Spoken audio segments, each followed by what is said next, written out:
સંખ્યાઓ અને તેના વિભાજકોને આધારે આપણે સંખ્યાઓના વિશિષ્ટ પ્રકારમાં વર્ગીકરણ કરી શકીએ છીએ.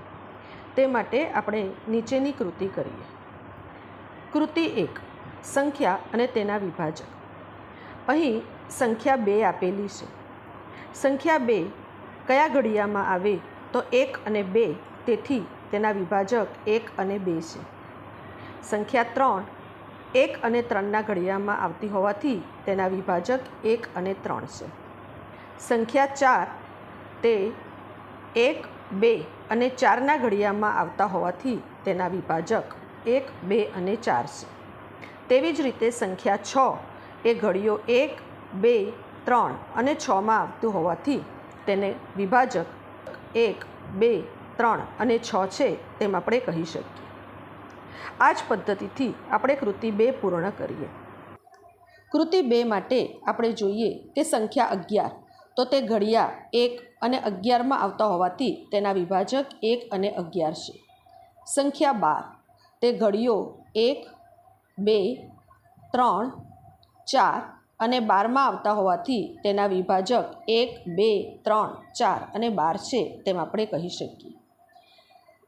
સંખ્યા 16 એ ઘડિયો 1, 2, 4, 8 અને 16માં આવતા હોવાથી તેના વિભાજક 1, 2, 4, 8 અને 16 છે તેમ આપણે કહી શકીએ. સંખ્યા 19 1 અને 19ના ઘડિયામાં જ ફક્ત આવતા હોવાથી 1 અને 19 તેના વિભાજક છે. સંખ્યા 25 1, 5 અને 25 આ 3 ઘડિયામાં આવતા હોવાથી તેના વિભાજક 1, 5 અને 25 છે તેમ આપણે કહી શકીએ. આ કૃતિ ઉપરથી આપણને સમજાય છે કે જે સંખ્યાના 1 અને તે સંખ્યા પોતે એમ 2 જ વિભાજક હોય તો તેને આપણે મૂળ સંખ્યા કહીએ છીએ.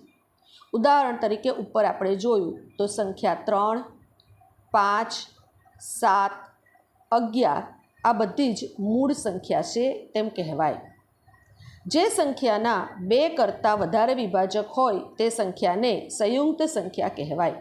જેમ કે ઉપર આપણે જોયું સંખ્યા 4, 8, 16, 25 આ બધીને સંયુક્ત સંખ્યા કહેવાય છે. સંખ્યા 1 એ એક વિશિષ્ટ સંખ્યા છે કારણ કે તેને મૂળ કે સંયુક્ત બેમાંથી કોઈ પણ પ્રકારની સંખ્યા કહી શકાય નહીં. ઉદાહરણ 34. 1 થી 20 સુધીની બધી જ મૂળ સંખ્યા લખો. 1 થી 20 સુધીમાં 1 આપણે નહીં લખીએ કારણ કે તે એક વિશિષ્ટ સંખ્યા છે. તો 1 પછીની સંખ્યા છે 2, 3, 4 નહીં લખીએ કારણ કે તે 4ના ઘડિયામાં પણ આવે છે 1 અને 2 સિવાય. તેથી આપણે લખીશું 5, 7. 8 પણ નહીં લખીએ કારણ કે 8 1 અને 2 સિવાય 4 અને 8ના ઘડિયામાં પણ આવે છે. 9 પણ આપણે નહીં લખીએ કારણ કે 3 તરી 9 તો એ પ્રમાણે 9 9ના ઘડિયામાં પણ આવે છે અને 3ના ઘડિયામાં પણ આવે છે. ત્યાર પછી 10 પણ નહીં આવે કારણ કે 5 દુ 10ના ઘડિયામાં આવે છે. તો આવશે 11, 13, 14, 15, 16 ન લેતા 17, 18 ન લેતા 19. તો 1 થી 20 સુધીમાં આવતી બધી જ મૂળ સંખ્યા કહી તો 2, 3, 5, 7, 11, 13, 17 અને 19 છે તેમ આપણે કહી શકીએ. એવી જ રીતે 21 થી 50 સુધીની બધી જ સંયુક્ત સંખ્યાઓ લખો. તો 21 થી 50 સુધીમાં સંયુક્ત સંખ્યા 21 પોતે પણ આવશે કારણ કે 7 તરી 21 તે 7 અને 3ના ઘડિયામાં પણ આવે છે 21 સિવાય. 22, 23 નહીં આવે કારણ કે તે 1 અને 23 બે જ ઘડિયામાં આવશે. 24, 25, 26, 27 નહીં આવે ત્યાર પછીથી 28, પછીથી 31 નહીં આવે. 32, 33 કારણ કે તે 11ના ઘડિયામાં આવે છે. 34, 35, 36, 37 કોઈ પણ ઘડિયામાં નથી આવતી તેથી તે મૂળ સંખ્યા છે સંયુક્ત નથી. 38, 39 કારણ કે તે 13ના ઘડિયામાં આવે છે. 40, 41 નહીં આવે.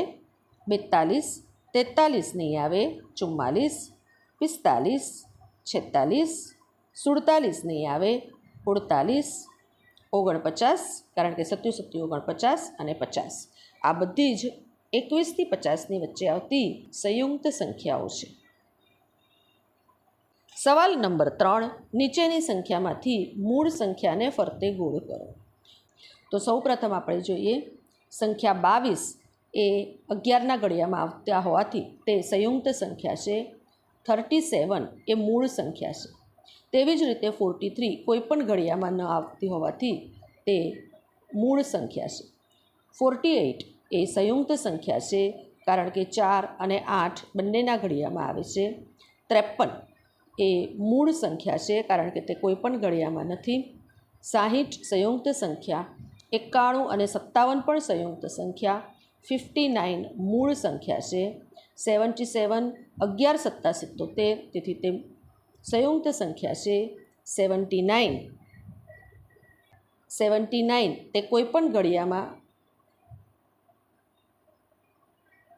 79 કોઈ પણ ઘડિયામાં ન આવતું હોવાથી તે મૂળ સંખ્યા છે. 97 કોઈ પણ ઘડિયામાં ન આવવાથી તે મૂળ સંખ્યા છે. અને 100 તે સંયુક્ત સંખ્યા છે. મૂળ સંખ્યામાંથી સમ સંખ્યા કઈ? મૂળ સંખ્યાઓમાં 2 એ 1 અને માત્ર 1 એવી સંખ્યા છે જે સમ છે. બાકી તે સિવાયની બધી જ વિષમ સંખ્યા છે.